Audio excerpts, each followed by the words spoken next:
This is a great etude for strengthening your left hand.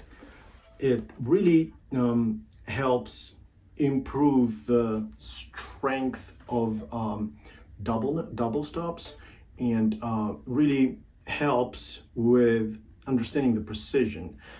Mr. Shevchik said that when you're playing single stops or double stops, really you should be in the same arm position.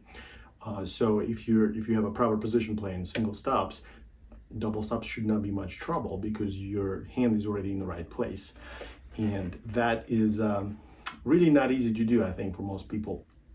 Anyway, if you enjoyed this video, I hope that you would subscribe to my channel and also maybe join my Patreon page. That would be awesome. I hope to see you guys there soon. Thank you so much.